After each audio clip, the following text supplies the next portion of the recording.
REITs are feeling jittery. Consumers aren't shopping like they used to. In a game of chicken between stores and shoppers, it's the stores that appear to be yielding first, by dropping prices on thousands of products. The markdowns come as inflation has pushed prices higher for the past 2 years, squeezing Americans and forcing them to choose between wants and needs. That's a problem not just for individual shoppers or even big retail chains, but for the whole American economy, of which about 2/3 comes from consumer spending. A slew of retailers in recent weeks have announced price cuts as they strive to pull consumers into stores and entice them to spend money on things like new clothes, decorative items for the home, and arts and crafts or hobby kits. IKEA has slashed prices on hundreds of products. In April, an 18-piece dinnerware set at IKEA was marked down to $29.99, down from $49.99.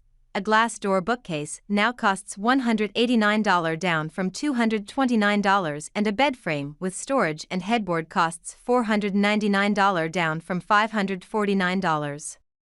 It's telling that these are categories considered to be discretionary purchases, meaning things that are nice to have but maybe aren't everyday necessities in the same vein as groceries and medicine.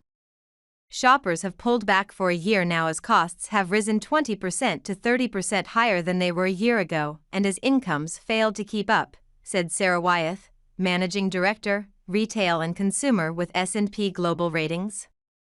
This is making consumers across income levels look for deals. The budget-conscious consumer is no longer just low or middle-income earners. By far the starkest decrease in intent to spend is coming from the higher-income groups, and those that were previously the most immune to an economic downturn are now tightening their belts, said Chad Lusk, Managing Director in global consultancy firm Alvarez & Marshall's Consumer and Retail Group.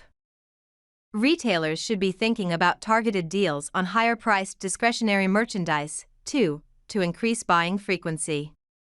The end result has been a palpable sense of anxiety from the industry.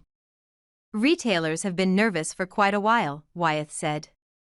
There's just less dollars for consumers to spend. The challenge for retailers now is to shake consumers out of that frugal mindset.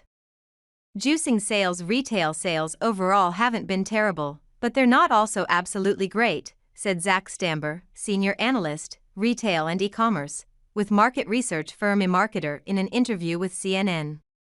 Retail sales rose 0.7% in March from the prior month, a slower pace than February's upwardly revised 0.9% gain, according to the latest government report. That beat the 0.4% increase that economists projected, according to a FactSet poll. The figures are adjusted for seasonal swings but not inflation.